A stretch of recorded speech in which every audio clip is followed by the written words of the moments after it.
All right, we're live. Welcome to Northwest Exposure BMX podcast show.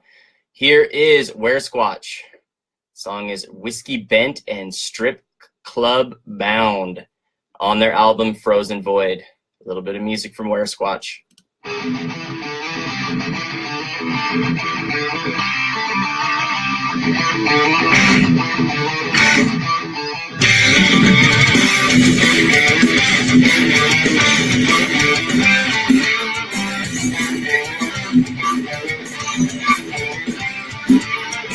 Friday night is our toughest day of day. We're getting started and they want to see some tea.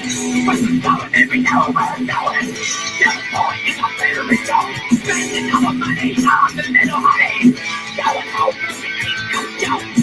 Just a Billy Bibbin just got paid. Raging all night, trying to lay. Whiskey, let's go out. Let's go out.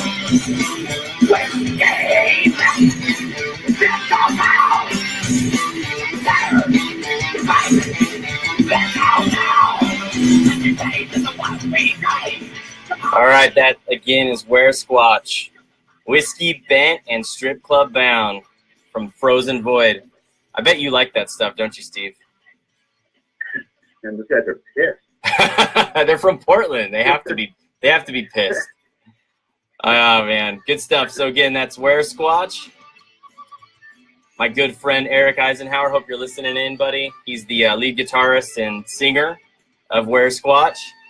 And again, that's Whiskey Bent and Strip Club Bound on Frozen Void. You can buy their music at bandcamp.com and check it out. Check them out on Facebook for new show dates. They actually just got back playing shows again. They've been doing a lot of recording, doing a lot of practice and whatnot. So check them out. They're on Facebook and Bandcamp Live. I want to thank our guest sponsors tonight, Scratch Labs, Clean Hydration. They have chews, bars, recovery drinks, all the good stuff.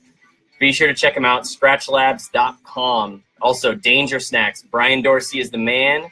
Check him out. Good spicy snack, good wake-up snack. Cinnamon, ghost pepper, habanero. 3 of my favorite things. So Danger Snacks at dangersnacks.com. Also all over Facebook, Instagram. Again, check it out. And again, Brian Dorsey is one of the nicest guys you'll meet out there. So great guy. And again, cheers to anybody else who's having a beer with Steve and I tonight. Want to welcome our guest, Steve Clark, out of good old Washington, the great Northwest. Be sure to check him out on Facebook also. He's always doing some fun stuff. So Steve, again, welcome. And how you doing? Good. Thanks for having me. Good, buddy. Well, so what have you been up to? How's life? How's the wife? And yeah, tell us a little bit about what you've been up to. Well, for the last 7 months, I've been trying to get my leg back in working order. I took my leg last August, and it took a little longer to heal than I thought, but so I've been working on that, and in the meantime, my wife and I bought a house, so lots of home remodels, yard work, and God knows what else. Yeah. Working 12 hours a day and a couple hours of commute a day, and just trying to fit everything in. Nice, nice. So how'd you end up breaking your leg? And what part of your leg did you break? I compound fractured my tibia and fibia. And it was a week and a half after the World. I went to a state race up here. I didn't even need to go to the race, but I like to race, so I went.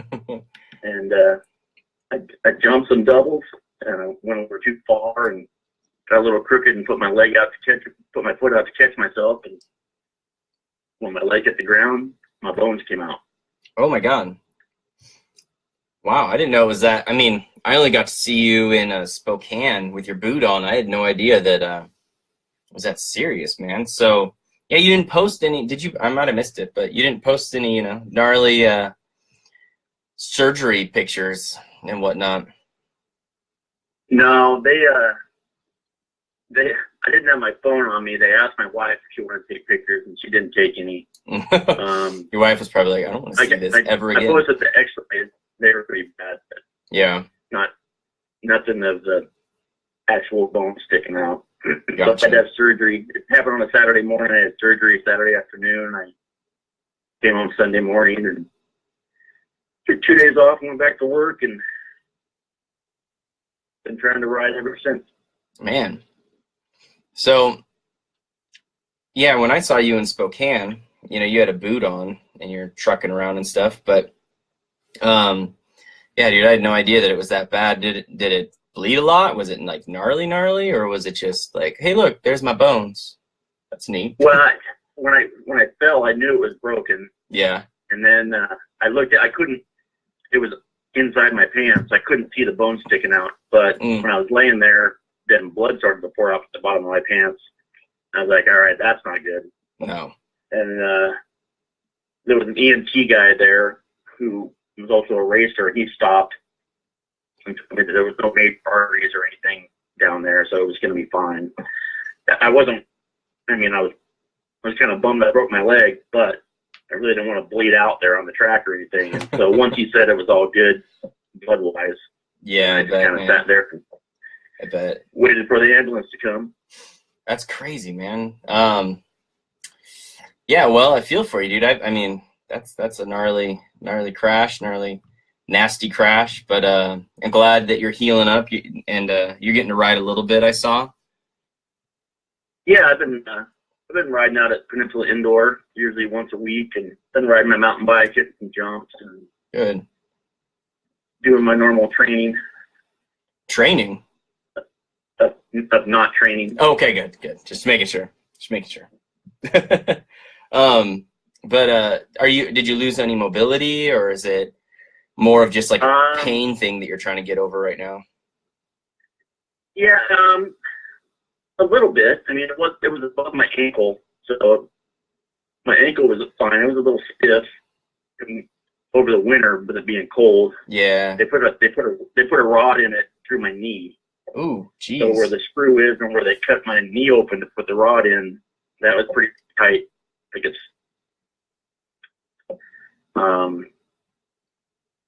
lately with the warming up and stuff, it's fine. Yeah. It's just pretty weak. It's still pretty weak. I haven't been riding. I mean, I didn't ride. I coached around the neighborhood a few times, but other than that, it was almost 6 months of nothing. So I didn't really have a leg muscle anymore. Oh, so I bet. Trying to work on getting that back. That's good. You might actually have to train to get that calf muscle to come back, Well, yeah, we'll see about that. We'll see. Tad Jackson asks, how many bones have you broken since you started racing? Can you even remember that? 2 in my leg, my pinky once, and each one of my wrists. And I think that's it. That's not too bad for how many years you've been at it, so that's not too bad. Yeah, I tore my rotator cuff at the Grands in 2013. Ooh, yeah, I remember that. I crashed in the semi at the Rock, but yeah, I made the Grands name. Yeah, that was bad. I remember that. And then, we'll get into it a little later with one of Matt Lovegrove had a question, but we'll get in. Well, I'll answer it for him right now. I'm sure we'll hear about it again, but he asked who your biggest rival was from Oregon in the classic Oregon versus Washington rivalries through the years. Well, back in the day, I was in the 80s. I sucked, so I didn't have any rivals in Oregon. Anytime I go there, I just get beat, so I didn't even know anybody. Oh, no. And then when I was an A pro, it would have to be Philly or Seacrest. Yeah. And then in Ant-Man Cruiser, it's got to be Pliska. Yeah. Gotcha. But I mean, nothing. I mean, no, but I don't think anybody hated me, and I don't think I hated anybody from down there. No, I don't think so either. I think the rivalries were always really fun when it came to the old porker on the torker, you know, those days. Yeah. Yeah. And no, I think everybody enjoyed their rivalries with you and whatnot. I know I did. I mean, I know we didn't race a lot when I was younger and whatnot, but every once in a while we did, and I know I really enjoyed racing with you. So Jake Russell asks, did you enjoy being the Lawman bike team manager for 2015? And what did you gain or take from it? What was your thoughts as running a strong, fun team? And how to keep it fun? How is it to keep it fun when so many build pressure at the races? Oh, my line moved. When so many build pressure at the races to do well. We had a great year in 2015, FYI. Probably the most fun I've ever had traveling, riding, competing, and drinking PBR. So basically, you know, tell us a little bit about, you know, your 2015, you know, time as a team manager for Lawman. Yeah, I took over from Brad and Donnie. They had Steindog Lawman was the team, and then they were just a co-sponsor. They still helped us out, but they were the main sponsor when they ran the team. Yeah. And so they had it going in a great direction. Great families on the team, you know, on and off the tracks. All the riders were good riders. Yeah. The parents were all great. No, there was no drama between the parents. Nobody was beating their kids or yelling and screaming at their kids, you know. So I just took over and ordered some uniforms, and you know, nice. It was pretty simple. You know, people would go to the races and do good, and you know, there's a lot of teams out there. There's a lot of drama. People, you know, we kind of pretty much put out the guidelines at the beginning. Here's what you're getting, and I always made sure that you never overpromise or underdeliver. So as long as we gave them everything we told them we were going to give them, then nobody could complain. And as long as they rode as hard as they could and had some fun afterwards, we had, you know, team barbecues and taco feeds and drank a bunch of beers, and everybody had a good time. So no, I mean, it was, man. I was always like, I don't know, because, you know, you and I were both running a team at the same time. I was running Black Box, of course, and I was a little envious, man. You guys had a great dynamic. I mean, we at Black Box had a great dynamic too, but you guys were out there playing soccer games with the kids and football games and stuff, and you know, and like you said, camping out at all the races and stuff. So it was really cool to see and whatnot. But I will say we did have a very good team rivalry between you and I during the kind of 2014-15 seasons and whatnot. And that was a lot of fun for me. You know, you and I going and turning in the team sheets and for all the Northwest races and Canada and whatnot, and kind of going head to head for those good couple of years. So it was a lot of fun. It was good. And some of our riders raced each other too, which also made it a little bit more, you know, competitive and rivalry like. So it was rad. It was a good time. Yeah, I've never been much of a team person, but then being on Lawman and then running it was, you know, oh my God, we go to Canada and it's either you or us. I know. So I know. All right, what's Black Box? I'm actually watching mains, and I wasn't keeping track of anybody's points or anything, but I was like, holy crap, another Black Box guy won, you know. Like, we need a win here, you know. Yep. It was kind of nice when you forget to turn in your team sheet too. You know, so. Oh, I know that happened like 2 or 3 times up there, because I didn't always go up because I'm down here in Medford, so it was sometimes too long of a jaunt to get up there, and I'd have one of the dads turn them in, and 2 or 3 times he forgot to turn them in, and I was like, oh my God, dude, that's like $700. Like, I was like, shit. Oh man. Yeah, I remember one time we got the win because you guys didn't turn your sheet in. Yep. I almost felt bad. But, but then you got that check and you were like, whatever, I'm good. That's $100 more for tacos. Oh yeah, tacos.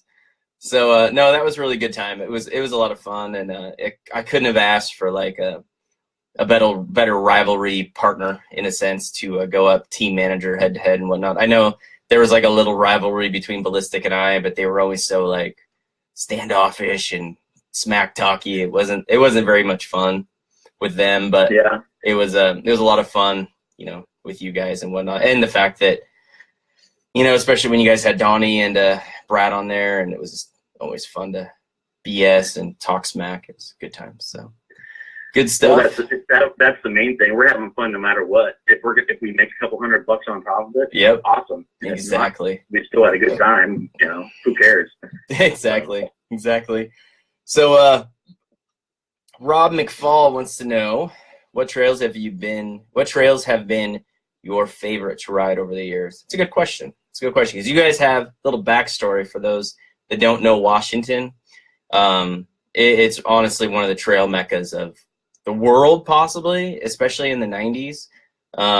But definitely one of the trail meccas of the United States. And I loved it up there when I got to go up all the time and ride Green Lake and Circle 8 and all those. But yeah, what's been one of your favorite spots to ride over the years?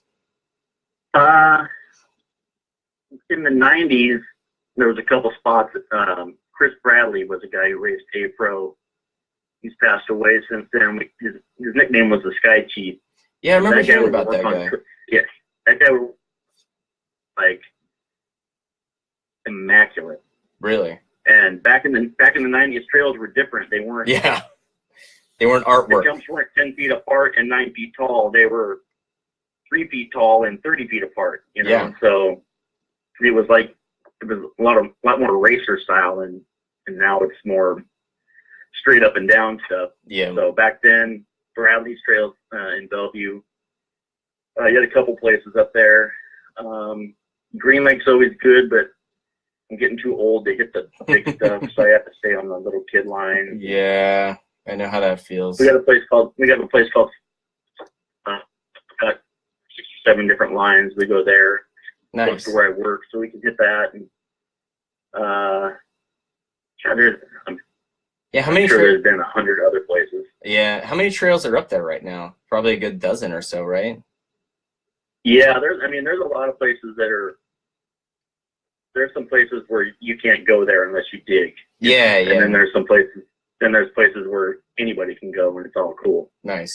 And I don't have much time to go help dig, so there's a lot of places. Most of those places I probably can't ride anyways. So.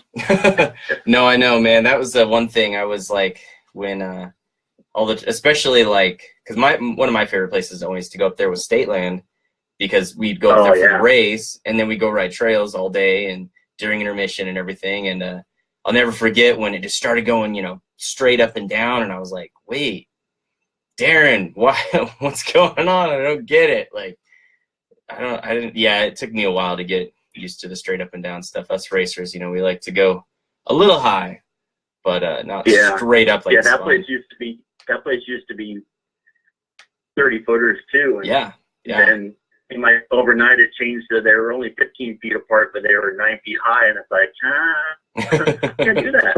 Yep, I know. Or I'm not going to try. Nope. And State Line got plowed last year before, something like that, I think. So there might be a few little jumps left, but most of it got plowed, I think. I know, man. It was crazy because I remember it being talked about being plowed for like almost a decade, and then and it was like, oh my God, it's still there. Let's go up and ride again before it gets plowed. And then when it finally did go, I was pretty bummed out. I never did. I think the last time I really got to ride up there would have been kind of early 2000s, I'd say. 2003, 2004. I think we went up for a pro race up in Sumner and then went over there and hit it up. So, yep, good times though. That place was awesome. Love that place. So good. So moving on a little bit. Let's talk about some of the things you've been doing. I mean, one of the things I got to say is, you definitely keep busy. You're always doing stuff for the community. You're always doing clinics. You're always doing, all that kind of stuff. But tell us, let's start with Mean Girls. Tell us about Mean Girls. What's that all about? How'd you come up with the name? I want to know. And what's the plan for that for the future? The Mean Girls, there's 6 of us. Me and David Bowder and Steve Burke, Jason, and then Fireball and Brad Moore. And back when Brad was racing more, a few years back, might have been a few times where some of us may or may not have stirred the pot on social media about BMX in Washington, one way or the other. Yeah, between you and Steve Burke, you guys tended, and Brad as well, you guys had a very big tendency to break Facebook. So I was always pretty excited to see what you were going to post next. Yeah, so that's where it started. You know, somebody would say something that a lot of people didn't like or did like, or either way. Mm-hmm. And then the 6 of us went for a ride. We went on a street ride and hit a bunch of bars up. After a couple bars, we decided that since we talked so much smack, we should probably get back a little bit. So we came up with we should start doing stuff and make some money and help the BMX community, just so people can't say that all we do is bitch, talk crap, and we don't do anything. Yeah, we don't do anything good. That's good. That's good, because most people don't do anything. They just sit there and complain on social media and whatnot. So that's good. So you guys working on things to make the sport better rather than complaining. So go ahead. Yeah, well, yeah. I mean, granted, we don't do. I mean, the 6 of us probably haven't all been in the same place more than a couple times in the last 3 years. Mm-hmm. So we're not all going to show up and help out at a work party at a track, more than likely. But we try to we do events at races, and we do stuff away from the track too. We did a pub crawl ride thing, and we sold tickets to it and made a bunch of money. And we take that money and we usually buy bikes for kids who are trying to get into the sport. We find the track operators tell us, hey, this kid's been coming out. He's got to use a loaner bike, really good kid. And then we'll buy him a bike that fits him, and a brand new bike, and we'll give it to him. That's rad. That's right. So how many bikes? Not saving the world or anything. And how many bikes have you bought so far? But at the tracks. Yeah, but how many bikes have you guys put forth and bought, put together, whatever it might be? We've probably done 7 or 8, maybe 10. Nice. That's good. The bad thing is there's probably only 1 or 2 that are still out at the track. But yeah, I mean, we can only do so much. Yeah. But if the kid doesn't want to come back out, yeah. So that's the way it is. You can't just be like, yeah, kid, if you don't race, you have to give the bike back. We gave it to you. Well, yeah. Put on terms. It's not like we're going to keep the bike and they can get it from us every week. Yeah. It is what it is. Hopefully they come out and they love the sport like we do, and they come out. But so it is what it is. We try. I mean, we're not saving the world. We're definitely no Bay Area BMXers. Yeah. I really look up to Howard, Cato, and those guys down there. Nice. Yeah, they're doing some really great stuff for the Oakland area and community and everything. And them and Dale, I mean, Dale's doing, God, I mean, when he posts, those pictures of how many kids he's, out Boys and Girls Club or wherever he might be that are on BMX bikes riding around cones, it's just like, dude, that's some pretty amazing stuff too. He's another one to I'm sure you could pick his brain even too at one point. But no, that's awesome that you're doing it up in Washington too, which not a lot of stuff like that ever really goes on in the Northwest. Yeah, I wish we had the time to do the after school programs and stuff, but it's just tough. So we just do what we can.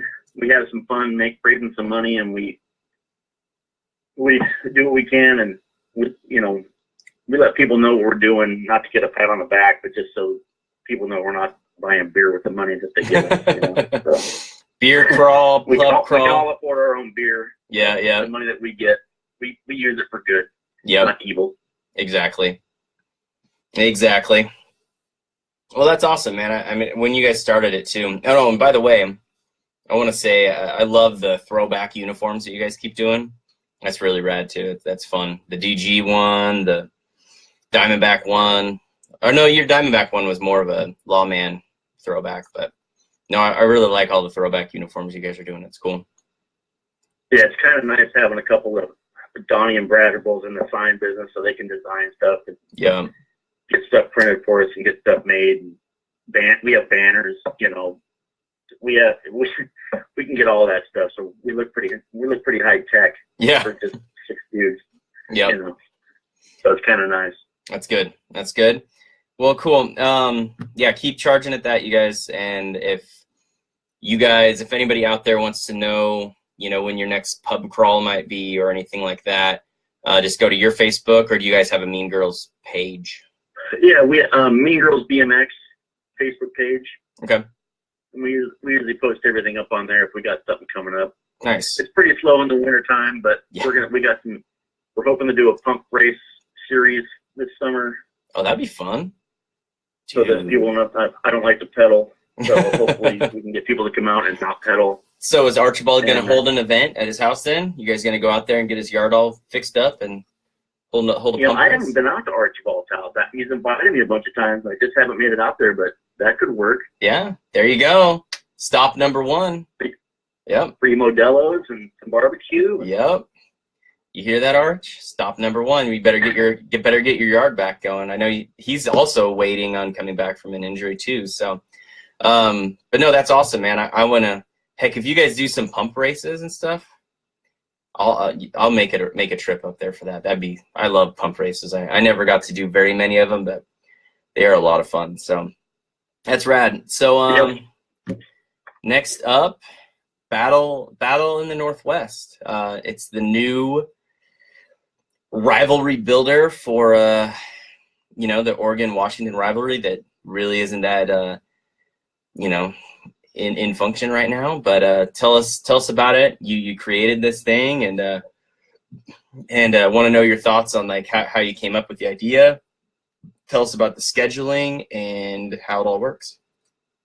Well, I just sit around at work all day. What do you have to think about work? What do you do at work? What do you do for work? I drive a forklift. Unload containers from overseas. I mean, it's pretty easy. It's kind of boring. Yeah, so got it. I have a lot of time to think up stuff for BMX. And people don't travel nearly as much as they used to. I mean, no. There was, if there was a double pointer in Eugene, there was 20 people from Seattle going on a weekend. Yeah. And now there's just so many, people are focused on the state series. Mm-hmm. I don't even want to get into. We can get into all that later. Yeah, no. But nobody travels. Nobody travels anymore. No, and the gas prices don't help. Plus, when each of our states have anywhere from, I think it's 10, 11 to 13 tracks, traveling just to your own state's SCRs is hard enough, let alone going to the next state up or down and, hitting up those states too. So it does make it tough. Exactly. Yeah. So I just wanted to I wanted to put something together where it was Washington against Oregon, but I knew nobody would travel on just some random weekend for a single pointer. Yeah. So I just figured to maybe help boost up the state series, and to get a better state plate, you got to hit however many locals they make you hit nowadays. I don't know if it's 8 or 10 or whatever they're doing to try to make you race locals. But I just wanted to take the top 4 riders, top 4 state plates in every class, and we're going to have a 1-lap no crap race on the Saturday of the Gold Cup finals in Richland in September. And our top 4 against Oregon's top 4. Mm-hmm. And then we total up, there's points for top 3, and we add up all the points, and the state with the most points, we're going to come up with some cool trophy or a plaque or something, and then that state will get to have that award for the year, and then hopefully we'll keep it going every year. I figured most people seem to be really stoked on the Gold Cup series now that they give away 93 plates to the class. Yeah. I won't be in the either. Yeah. But so I kind of came up with it, and I'm pretty good friends with Chris Luna at USA BMX, so I texted him and asked him if there was any kind of chance of it happening, and he was like, well, yeah, there's a chance. Send me your idea. So I did, and he passed it on to a couple guys there to Brad and Cody, and Nice. they were all for it, and we hatched out all the rules, and they're like, cool. So there's no entry fee.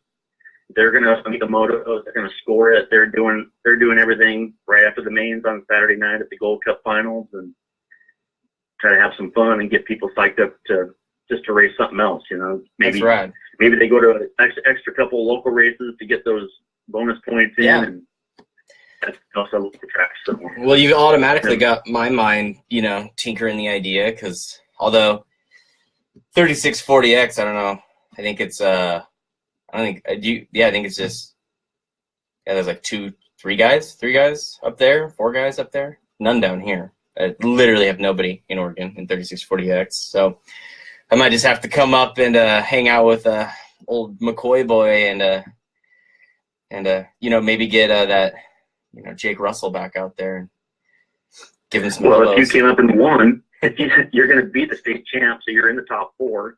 Yeah. You come up and win, you get the 3 points for winning, and the 2 Washington guys get second and third. That's only 3 points, so that's a wash. So you just, you know.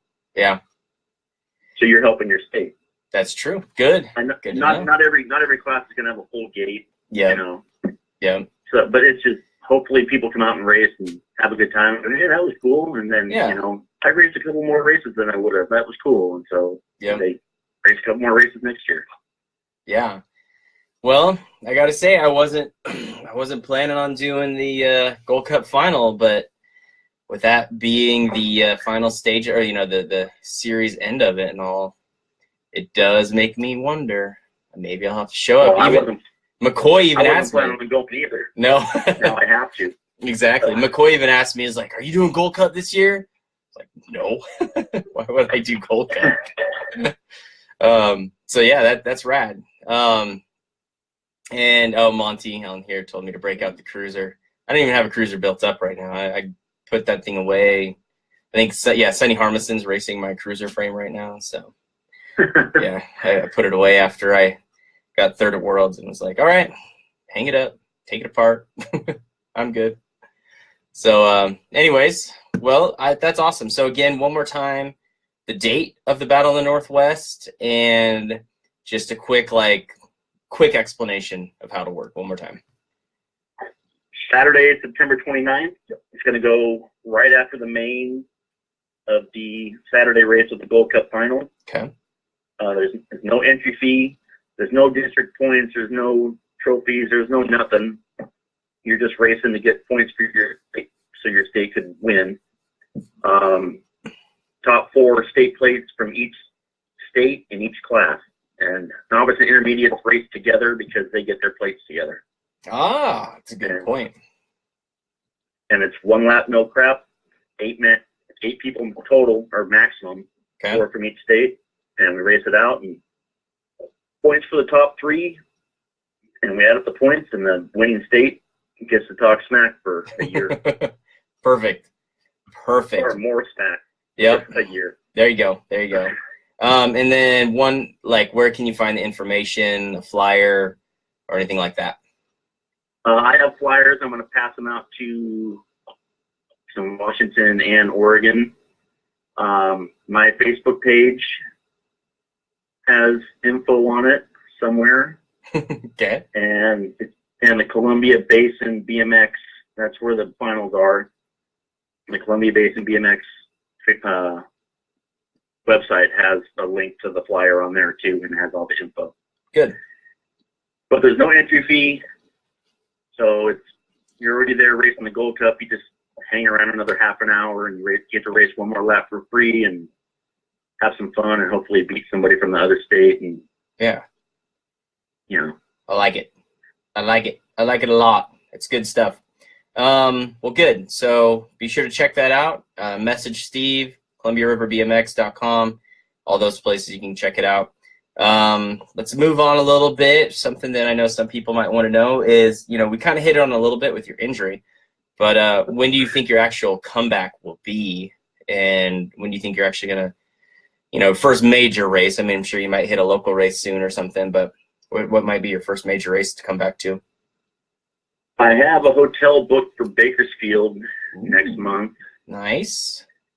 Although I might, as much as I hate racing indoor, I might go to Chilliwack. Yeah, the week before. Maybe. 2 weeks before. Is it 2 weeks? Okay. My wife likes to camp there, and yeah. So we might go to that. I'm not sure.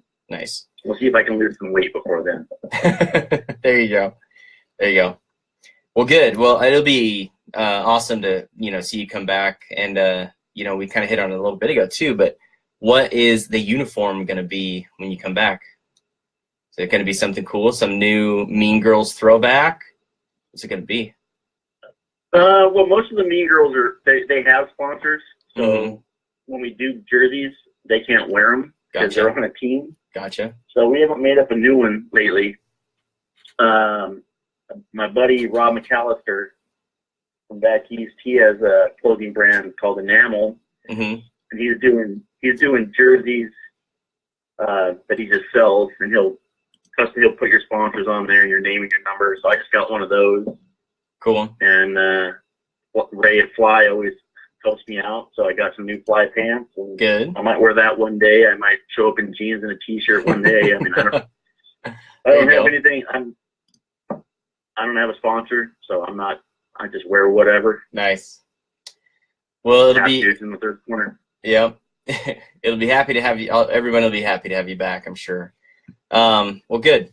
So, speaking on that a little bit, I know it was weird for me to be in Redmond watching 4650 Cruiser and Steve Clark in there throwing X-ups, making moves in the corners and all that kind of stuff. So, any thoughts on Redmond? We missed you. You weren't there, but I'm sure you watched some videos and whatnot of the weekend.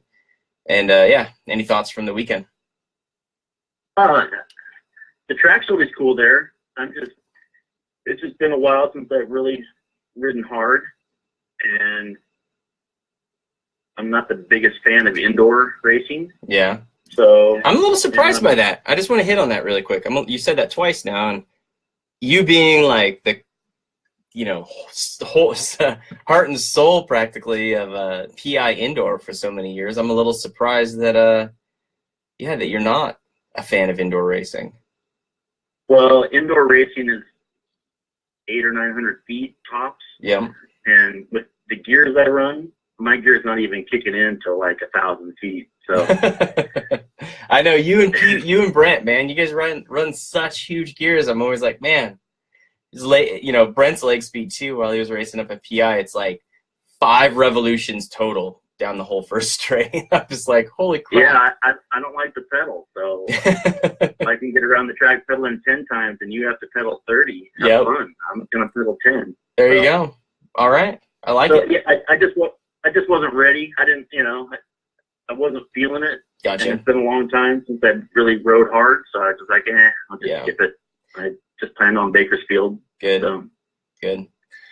Well, good. Well, that'll be exciting. I Bakersfield is going to be a blast this year. That track, they rebuilt it again, and it looks even cooler than it did before. So you're going to have a blast on that track. It looks awesome. I hope I get to go, but my little baby girl's due May 15th. So if she doesn't come early and she comes near her due date, yeah, Daddy ain't going down to Bakersfield. So, yep. Yeah, you're not going to Bakersfield. No, probably not. Probably not. So, well, that'll be awesome, man. That'll be cool to see you out there. But yeah, any thoughts of the weekend? Did you watch any races or any videos of the races? Yeah, I watched. I didn't go searching, but a lot of people posted up videos, and the racing was good. It's always good there, The track's always really easy. Yeah. This one was probably one of the easiest for sure. I mean, this year looked even easier than normal, but the racing looked good. I mean, people were going fast, and there was moves being made, and it's just wasn't my thing, but the racing looked good. I'm not knocking any. Yeah. You can only do so much in an indoor arena, so yeah, it just looks a little easy. I would just like to see it jump once in a while that it's faster to jump. Yep. you know, it doesn't have to be a 40-foot sand jump or whatever, but just something that's a little faster to jump. Yeah. But yeah, the racing was good. The track looked, I mean, it's always fast, and the dirt's good there. I mean, any year I've been there, yeah, I've never had any complaints. So yeah, it was good racing. But the Elliott boys put on a show. Yeah. Speaking of which, those kids are badasses. Perfect timing. Perfect timing. Al Roybal asks, do you, Steve, consider yourself a bitter mid-school or old-school BMXer as defined by USA BMX? Did you see that post? I did see that post, and I don't think I complained. I don't know what their comment was. Something about, oh, no passing. I didn't say there wasn't going to be any passing. I just was asking how many people were going to win without manualing or jumping anything. Yeah, yeah. I remember seeing you post that. So, if that was towards me, I mean, whatever. I don't care. I don't think it was. I mean, I think they get, you know, bitter old school and mid school BMXers complaining about single file racing all the time and whatnot. Which is funny because it's like, if you guys get complaints about it all the time, then it's kind of there. You know, you can't really deny it. But yeah. But when it's the same 20 old guys complaining, I mean, how much are you going to listen? So yeah, 20 exactly. old guys quit BMX. So what? We just got 500 new 12 novices. That's where our money's at. Exactly. I know. I always say that too. I get it. Yeah, exactly. It's like they're not doing the sport for us anymore. It's not, you know, it's not our sport anymore. We're just along on the wave, finishing out our illustrious BMX wanting to be kid careers and whatnot. But yeah, it was. I felt a little jaded by it. I'm not gonna lie. Like, you know, just, I don't know, just calling out. I mean, we're still customers. We're still paying money. I know we're like the 1%ers, if you would. But, you know, just calling out all the mid-school and old-school BMXers out like that as a business, I felt was a little, you know, below the belt, if you will, and whatnot. And, but, you know, they get to do whatever they want to do. So it's all good. I mean, it's social media. Yeah, yeah. They get blasted on 1,000 times a day, and they threw one little jab back. It's all good. Yeah. I mean, if anybody decides from that little comment that they're not going to race BMX anymore, you don't love BMX anyways. So, yeah, yeah. Very true. You know, go play fantasy football. It's okay. Very true. Well, and in the end too, it's like, you know, that's kind of our society now, where, I mean, our own, you know, government officials and all that kind of stuff, they post stuff on Instagram and Facebook and backlashing it. You know, they're you know, complainers or haters, if you will, and whatnot. So it's a weird thing for me because I don't really partake in it too much. But yeah, it's a little strange, but for me, but it is, I think, part of our society these days for sure. So yeah. Well, yeah, everybody's got 3 opinions and they want to share them all instantly to everybody. Exactly. So, just like me. Yep, exactly. I didn't go to Redmond. I didn't need to make a comment, but you know, the track just looked kind of easy. It looked nice, but it just looked pretty easy. Yeah. So that was my only thing. Yeah, exactly. And it was, my brother-in-law, Dustin, he's one of the main guys on Dirt Trends, and then, of course, been a track builder with ABA, USA BMX for, I don't know, almost 10 years, I think now. But, you know, he had mentioned, we were talking to each other, you know, before the weekend, and he had said that it didn't seem like they were going to have enough dirt, so they were starting to kind of make sure that they had enough dirt and started building a few things smaller than normal and whatnot, and a little bit less rhythm section than normal because they didn't quite dig as much dirt up as they had thought they did, type of deal. So. Well, yeah, and you got to make big corners. Yeah, yeah. So that takes a ton of dirt right off the bat. So, yeah, it seemed like the first corner was bigger. I'd rather have big corners than hard jumps, I guess. Yeah, yeah, exactly. Yeah, and it seemed like the first and second corner were bigger than normal, actually. Just by when, you know, you're standing there and everything and riding it and whatnot, it seemed like they were a little bit bigger than normal, which could have been. So, but no, you know, good old Redmond. I do wish that God, you know, I wish there was another venue, I guess I should say. I mean, because Redmond's venue is amazing, but we are really, you know, stuck with that track design, layout, and whatnot, and dirt. And the dirt's good, so I shouldn't say dirt, but you know, it would be fun to, if there was a building just a little bit bigger and you could do a little bit something different. Because I'm like, dude, did you see? I mean, I'm sure you did. You saw the track in Louisiana, right, from Monroe?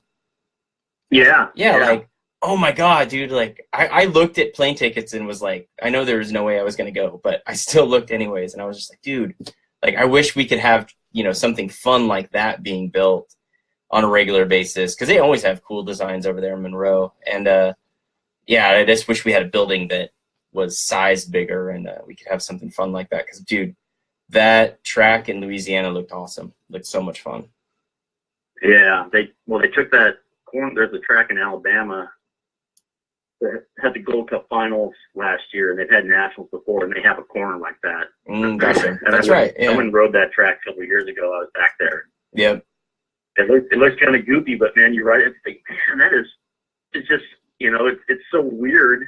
It's so different, but it works. And it's like, yeah, that is awesome. You know, It's just something different. And as long as it works, then it's all good. You know? Yeah, exactly.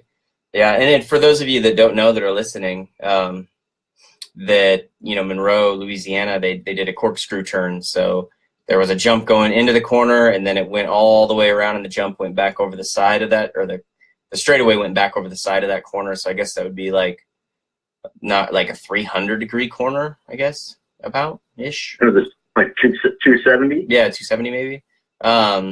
And then, yeah, so, but it was really rad, and props to, you know, Dirt Trends and USA BMX for, you know, being like, hey, let's do something way outside the box. So that was rad. So good stuff. Yeah, just don't get me wrong. I totally appreciate the work those guys do. Yeah, building tracks. Yeah. Yeah, I just thought it was a little easy. Yeah. I didn't. They always make a good track. Oh, don't worry. I mean, I was on the crew for a couple, I think 3 years, and I was a big, you know, even tracks that I was helping build, I was still the biggest critic, and nobody likes a critic, so. But no, oh well. Well, yeah. But if you're not helping, yeah, shut up. Yeah, exactly. But see, and I was helping, and I would still be a critic, and still be like, no, we need to do it better. We need to have it this or whatever. So. But yeah, they're used to it. They're good. They're good with it, and they do great work. And you know, I can't wait to see what's next as far, you know, like the Dirt Trends. So Lance and Dustin, they did the new Bakersfield track. So when everybody goes to Bakersfield, they built that as well, and that thing is way outside the box. You know, really cool looking. So everybody's gonna have fun on that, I'm sure. Yeah. Well, good. I'll move into. Really quick, I got some questions from other stuff online, and we'll jump into those for a quick few minutes. First one is from Captain America, and this is kind of just a shout out. There's a couple shout outs that I put in here just because they're true. And he said, one of the nicest guys in the pits, unless he's in the gate with you. And then he said he can't wait to listen, but he's right. He's right. You're definitely a competitive person, and it's almost like a fun, like competitive, but yeah, it was good. It's good. Yeah, I have an ego. that's what fuels my whole deal. Yeah, exactly. Which you know, and I think if you're still in the sport and you're over 30. You probably have an ego. I know mine comes out from time to time as well. So, yep. Let's see. Steve Ewert says, super fun guy to be around. And good old, let's see, Carnes. This is going to kind of lead into, well, I'll go back to Carnes' question. Steve Fry said, great dude. I just want to know when the mullet is going to make a comeback.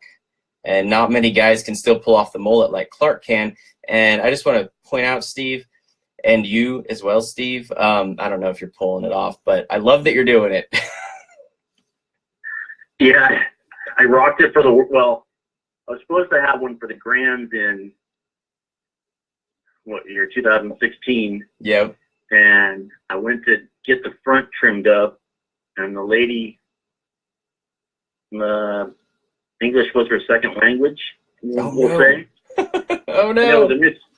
There was a miscommunication, and she happened to cut the back a little bit too. So my mullet wasn't where it should have been for the Grands. Gotcha. So then once the Worlds came around, I was like, well, if I qualify for the World, they got to keep it for that. Yeah. So then I did, and so I had it for the Worlds, and then after I broke my leg, I was like, well, no need for the mullet anymore, so I cut it off, and that was in August, and I haven't had a haircut since. So I'm waiting. I trimmed the sides up a little bit, but I'm kind of tagging it out, and then hopefully for the Grands, I'll Joe Dirt it. There you go. Very nice. Very nice.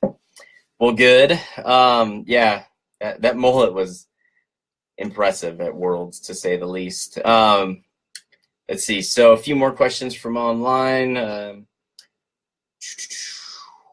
yeah, Jim Nelson put hot dogs and sodas. And I don't know if he was actually talking about something inside joke like or what it was, but you want to elaborate if there is any elaboration? That's my training. Oh, got it. I don't know how many times, like, I remember in Reno one year when the September race was outdoors at the outdoor horse arena. Yeah. It was a national or something there, or it was the Gold Cup, whatever it was.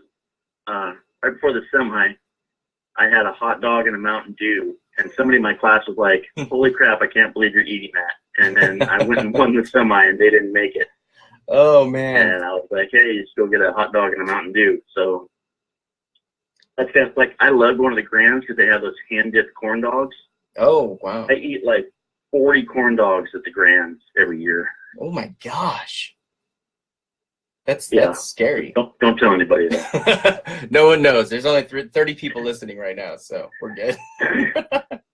Well, I will. I don't know if you remember this, but I want to say it would have been like 98, 99 possibly at the Governor's Cup at Cottage Grove, and I ate. Yeah, I heard you tell this story. Okay, that's right. I did tell this story. Darn it. Well, I ate like 7 or 8 hot dogs and beat you. And was like, I'm going to eat hot dogs like that every time during main break because it worked. I'm telling you. I know, hot dogs. It's magic. Oh, man. That was fun, though. The ride home is not much fun. But No, definitely not. It was fun, though, because we were good at talking some smack back in that time, and it was fun. I was like, yeah, beat you, and I ate a bunch of hot dogs. And I think that might have been one of the first times I'd beaten you because I was only 17 or 18 at the time, and you were, an adult man, and you were fast, definitely, and especially during that time, that was one of your peaks in the sport, and I was so stoked to beat you and to have eaten a bunch of hot dogs to do it, so it was rad. One of my highlights. Enough hot dogs, apparently. Yeah, exactly. You didn't. You should have taken up a few more. So, anyways, good stuff.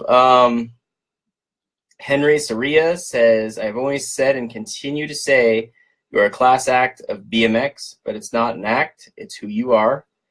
Have always had major respect for you. Always will, and that ain't ever going to change. Your story needs to be told. Who's better to tell it? And keep on keeping on, buddy. So that was from Henry. So another little shout out. And again, Steve is one of the nicest guys out there for sure. Brandon Ekbano says Olympia or Rainier for pre or post workout. PBRs and Ham's Tall Boys, or unless we're at the dirt race car track in South Carolina, then it's Keystone Lights. Oh, got it. So Olympia and Rainier aren't even on the list for you. Bummer. No. I mean, I'll drink Rainier. Yeah, it's in, and just to let you know, and Brandon, just to let you know, you're at the wrong Steve. Steve Burke is the one that is obsessed with Rainier, so it's Burke. not Clark. Bird drinks all those skunky beers. Yeah, exactly. I can't afford that stuff. I gotta go to bike races. Yep. Rob McFall says, what's the over-under on the number of cuss words that slip out? I saw that question earlier, and I've almost slipped a couple out already, and so I was like trying to keep it to 0. Not that this is a G-rated show or anything. No. I've heard cussing on here before. So. Yep. Well, I'm drinking a beer online, so I don't really give shit. Well, I'm on my second one. Good. I'm almost done with my first, so I better catch up.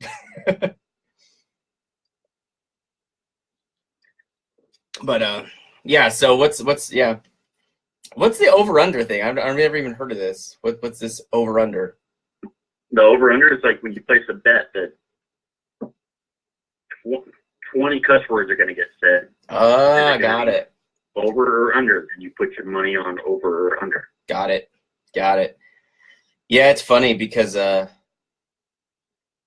grew up in a family where we all cussed like a lot, and it was just a normal thing. And it was funny when I learned, once I got to about 20 or 21, I think is when I started teaching clinics, and realized that, you know, a lot of kids were looking up to me and whatnot, and it definitely changed the amount that I cuss in public and whatnot. But it is funny every once in a while. I'll start cussing and people just be like, "Oh my God, I didn't even know you cussed." Like, it's so weird. So it's kind of funny, but yeah, I've got a mouth like a sailor when little kids aren't around, so it's fun. Yeah, I'm pretty much the same. I try to keep it, well, I don't keep it on the down low in the house. I should, but I don't. But yeah, you do. Yeah. When I'm at the track, I try to keep it toned down a little bit. Yep. Nowadays. Exactly. So, all right, we got that one out of the way. Real quick, Monty asked just now, favorite Northwest track, past and or present?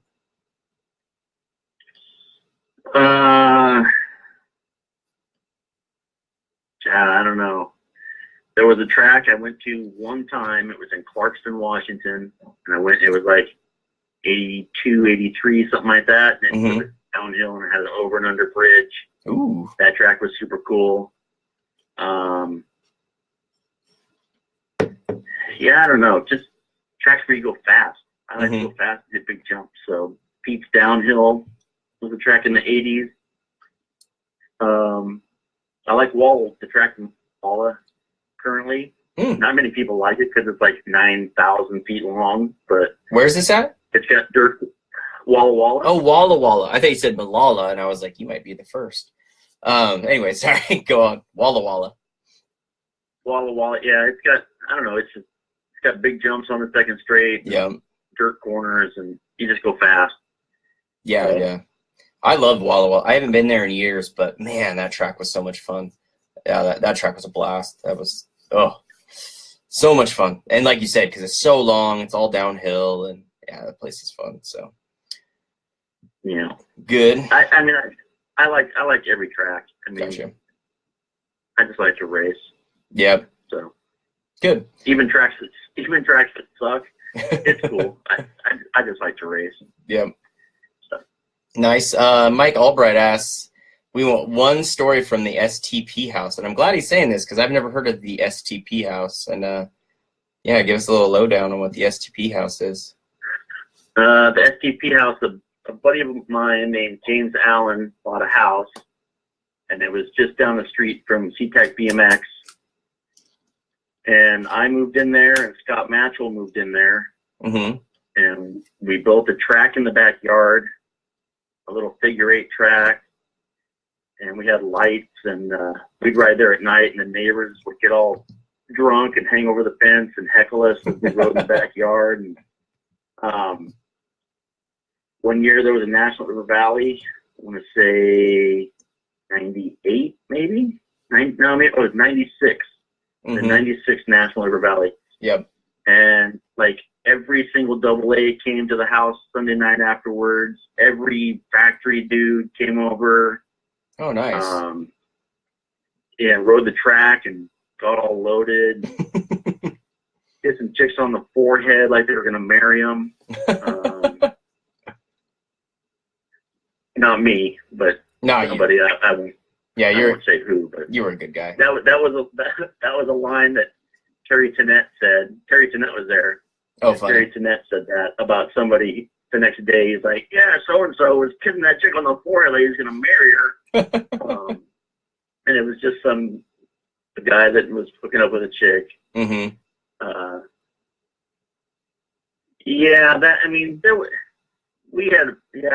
I'm not going to go into too many stories. I'd rather cuss on here than tell stories from the STP house. There you go. Sounds good. Cameron Landry from Sign Dude wrote, he used to and still might, for the right price, put on some awesome clinics. A lot of riders, including myself, went through the Clark clinics. Yeah, you always did do really great clinics. I don't think I ever got to go to any of yours, but I always heard good things about them. And are you planning on doing any clinics anytime soon? Yeah, I don't have a whole lot of free time, but I'm always down to do clinics. But most people don't think that a 50-year-old fat guy can teach their kids. They want the newest kid that's, manual in the triples or whatever to train their kids. So it's all good. I mean, yeah.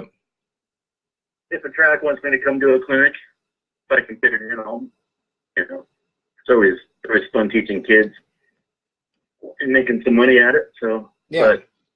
But I don't go putting it out there that, hey, come do a clinic. If somebody asks, I do some one-on-ones and here and there whenever I have time. But nice. Big clinics, there's too many people doing them, so yeah, they get kind of watered down, I think. There's a lot of people out there doing clinics that can't manual a jump, but yet they're doing a clinic to teach kids how to go faster. It's like, it's pointless. Yeah. No, I know it's going through an oversaturation point right now for sure. I think we'll see who kind of sticks around and whatnot. Because like I think in the Northwest and stuff it isn't going crazy bad, but a little bit. And but there are other places throughout the country that I know are just going crazy with some dude that's just a new coach and been racing for 4 years and all of a sudden thinks that they should coach every single kid out there. So. Well, you got moms out there that are certified coaches. I know. Say, well, what? Did you take a writing test? Can you jump anything? I know. How are you a coach? I know. Yep, exactly. Well, speaking of coaches that still ride, Berm Academy. Jason Carnes said are you coming? And you said you got your deposit down on the 30 and over road trip with Berm Academy. So tell us about that, and you excited about it, and are you gonna have to drive? Because if anybody really knows Steve Clark, they know that he doesn't fly. So you're gonna have to drive all the way back east where it starts, hop on, and then find a ride home from Salt Lake. What's your? I'm doing it. I gave him my deposit, so I have a bed reserved. And I talked to Carnes tonight, actually. Mm-hmm. And I'm not doing the whole thing. It starts in Minnesota. Mm-hmm. And I can't take, I could take 2 weeks off, but I need days off for other stuff. So gotcha. I'm going to probably do 10 days of it. And I'm going to drive to Colorado and meet him halfway through. Oh, cool. And do that, and do 10 days. And go to Utah, and then a buddy of mine I already have a ride home from Utah via automobile. Of course. Can't fly. Yeah, I don't fly. No. Which makes things a lot tougher. Oh, I'm sure. But like going to Worlds in Louisiana. Going to Worlds was pretty damn fun though. I went to Mount Rushmore. Oh, did you? Nice. And fell off a alpine slide and burned the crap out of my leg. Ooh. And raced at Nashville because I drove. So when you drive to races, you get some cool stuff too. So yeah, I make it worth it. Good. Well, rad. Yeah, gosh, I wish. I think I said in the little post earlier, but yeah, if my baby girl wasn't going to be, getting here the month before it happens and somehow, trying to find a way to fly out to Minnesota, that would definitely be an amazing time to go hang out with everybody and ride. Yeah, I mean, the only bad thing is that I turned 51 a month after that tour, so I have to race Carnes, and who's going to be on the tour. In Oh Utah, man, so dude, just put some like stuff in their food. Everything in between should be pretty fun. Give them some food poisoning, just throw a little bit of Tabasco in there, a little bit of, laxatives and whatnot. You'll be good to go. Yeah, put in their pre-workout. Yeah, there you go. Put some nasty stuff in their pre-workout. That'd be perfect. Perfect. Because it'll be hard for them to, spice your beer for your pre-workout. A lot. Those guys are going to be drinking beers too. Oh, I'm sure. I'm sure. Well, good stuff. Yeah, man. Well, and I was like, man, if Steve's going, because I think you and I went on a 2 or 3 road trips with Snook and back in the day, and they were always so much fun. And I was just like, man, to go on another road trip with Steve would be a massive blast. So, well, the past few years I've been on some trips, usually by myself, but just seeing more stuff, and lately getting older. When I'm 60, I might still be racing BMX, but traveling across the country to a race probably gonna be pretty pointless. So, and going on a tour and hitting jump parks and doing whatever, it's probably not going to be very worthwhile in 10 years. So, might as well hit them now while I can kind of afford it, and while I can kind of ride the stuff we're gonna hit. So, yeah, exactly. Well, that's cool. Well, good stuff. Let's see. Oh, there was one other question that I'm kind of curious about your thoughts on this, because you've been a River Valley guy for your whole life.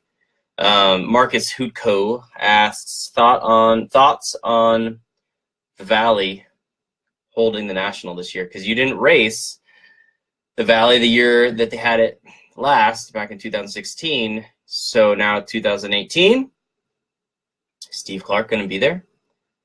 And what are your thoughts on Marcus Hutko's parents run River Valley, first of all. Oh, gotcha. So he might pass River Valley every day on my way home from work. Yeah. I stop there whenever I can. I race there. I race locals there. I go there. Do I currently think it's a national caliber track? No. Yeah. I skipped it last time because I didn't think it was a national caliber track. I had enough other races I was going to get my scores. So I went camping with my family. Nice. Will I be there this year? It's the week before my birthday, which that does suck. But I need scores. If I'm going to go to the Grands this year, I'm going to need some scores. Yep. I mean, I'm hoping that there's a few improvements at River Valley. I mean, I don't really care about the corners. Gotcha. I have comp 3s hanging in my garage. I can ride that track. I just don't. I think there should be a standard for nationals. Yeah. And I hate that. I hate that it's just whatever city pays the most money. Mm-hmm. That's how tracks get nationals. It's not. This track is the best track in the area, and we're giving you a national. Yeah. The city paid the most, so here it is. Yep. But I'll probably be there. Gotcha. Gotcha. Well, I'll say, it was funny. I mean, oh God, you should have heard the bitching and complaining from the Californians, but I had a lot of fun. My phone was blowing up that weekend. Was it really? I bet. People. Yeah. I bet. How do you ride this place? I'm like, it is what it is. Yep. I know I had a lot of fun. I think part of it was the fact that, I got to race McCoy, Ondell, and Jake and all the rest of the guys, all these guys that I grew up racing with on that track freaking 15, 20 years ago. And so that was rad for me.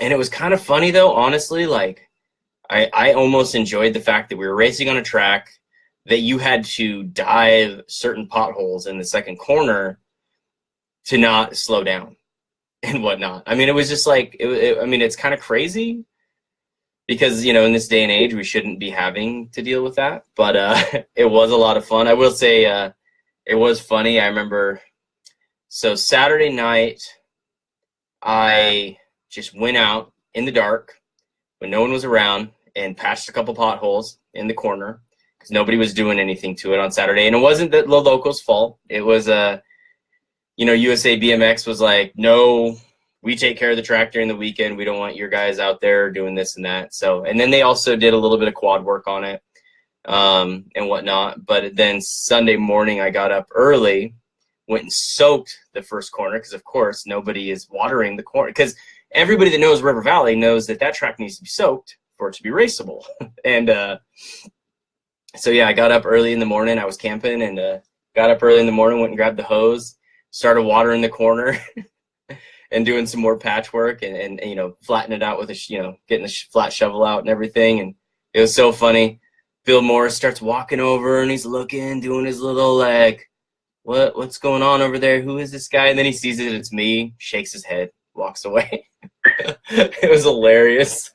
And it was good that I did that though, because of that, I think, you know, a lot of the locals like Jake Russell's dad and a few other guys that have taken care of that track, you know, over the years, for years, were like, whatever, we're just going to go out here and we're going to put the water down.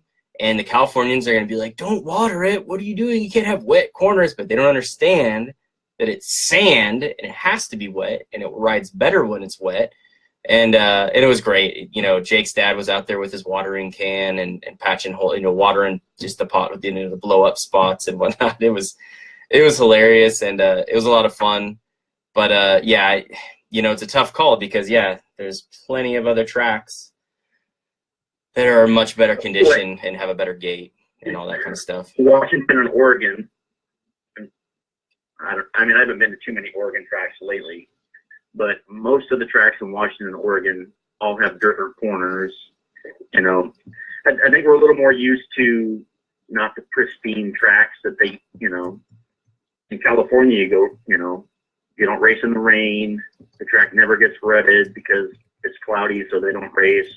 You know, so we're used to that kind of a track that isn't pristine. Yeah, and I'm all fine with that. You know, I don't want to burn my bridges at River Valley. You know, I like to ride there. Yeah, but I just think that if you're going to have a national, there should be a standard. Yeah, and I don't think that track quite meets it currently. But no, yeah. Well, and it is. I'll probably be there anyways. Yeah, we'll and I'll be there too. And a lot of it is, I like the atmosphere, the camping, and whatnot. So, you know, if you're from Oregon or Washington, you've never been there, and you're thinking about going, or if you're from California, you're thinking about going, it's the camping situation is a lot of fun. It's a lot of fun. I remember doing it when I was a kid. Watching dudes get a little bit lit and loaded that I was like, oh my God, I didn't know this happened. I remember just being like dumbfounded and like, oh my God, Washington's crazy. It's hilarious. But normally if you're gonna camp at a race, don't plan on getting much sleep. No. At River Valley? Nope. Because it gets real. Yeah, it does. I've been there many times and not slept at all. Nope. So yeah. Well. Oh, good stuff, good stuff. Well, I think, let's see. Oh, Eric Philly says, does he think they should bring back a water jump? No. Yeah. As long as it's not on the last straight. Yeah, right. I'm tired by that. I know, right? I remember that year. That was hilarious. I was like, what in the hell are they thinking? A water jump down the last straightaway? People riding through it and everything, getting soaking wet. Oh gosh, it was silly. Yeah. Silly. Good stuff. Well, he broke a set of forks on that jump. Oh, he did. You're right. He did. I remember that. Those hot forks. Yeah. You know what? And when I did the podcast with him, I was like, dude, you broke so many sets of those. I watched you break so many sets of those. And he's like, I don't think I broke very many sets. I don't remember breaking any. I'm like, dude, you broke them all the time. Oh, man, that's funny. I think he has a selective memory, for sure. For sure. Yeah, possibly. Possibly. Too too many crashes. I know. Well, and then he went and took another one. I was watching from an angle that I could see like exactly what happened. I don't know. Did you hear about, that he broke his collarbone? Like first race back, breaks his collarbone. Did you see that? I heard about it, and I saw the picture he posted. Yeah. Well, dude, he's just manualing like about a foot off the chalk line on one of the smaller doubles. I think the second one of the because it went like step up, small double, a little bit bigger double. And he's telling me to shush right now. No, I'm not gonna shush. He's just manualing about a foot off the chalk line, and then somehow, as he's in mid-manual, his bike goes totally right, like he's trying to whip in a manual, and he sets his front wheel down in the soft dirt and flips over. And I was like, what happened? Like, why, Eric? Why? Oh, man, that guy. Yeah, God, he's been hurt so many times. It sucks. I know. You crazy old man. And I do hope for a speedy recovery for you, Eric, and at least stay on the track. It might make things a little bit easier for you. And I hope you don't break another bone the next time you come back out. And I hope you do, like you said, work on some leg strength while you're healing up a broken collarbone and whatnot, and you get back out there. But I also got to tease you a little bit because I was just like, you silly old man. So yeah, he needed to win a national scene, crack that bottle of tequila open. I know that bottle of tequila had to be cracked open, and he better get on it. So I guess it's like hopefully River Valley. Yeah, there you go. Yep, River Valley. Well, and I think no, he didn't race. I don't think he raced in 2016, if I remember right. I think he was still healing, so yeah, I don't think he was there. But well, anyways, I feel like that's concluding our our short show and pre-show and whatnot. So we just want to say thanks to everybody that listened. Anything else you want to say to the listeners right now that you feel like you need to put out there? Yeah, I like River Valley BMX. Please don't stay home from the national. Yeah. I'm out there like 9 days a week because it's on my way home. I have nothing but respect for any and every track operator. That is the most thankless job on earth. So. Yep, it is. And that's a serious comment. I'm not being sarcastic. No. I appreciate every track operator. Good. And I appreciate anybody that listened, anybody that commented. Yeah, I don't even know why I'm on here, honestly. But thanks for anybody who's listening. Oh, because you're a great guy. Lots of people love you, and they want to hear about the original Pee-wee, the original, I don't know, Marcus.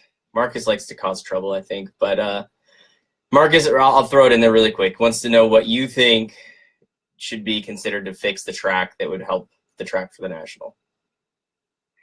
I'm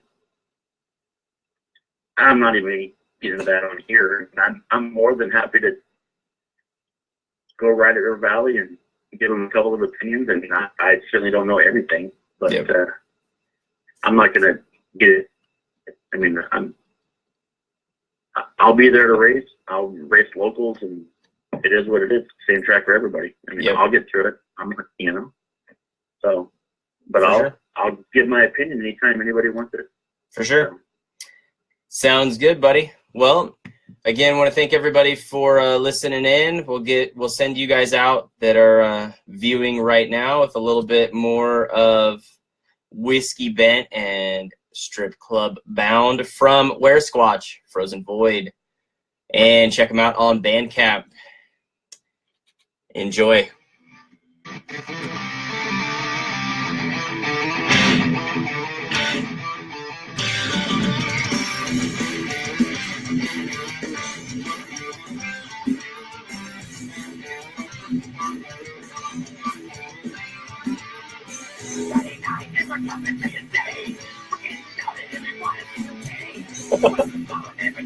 Love these lyrics. Love them.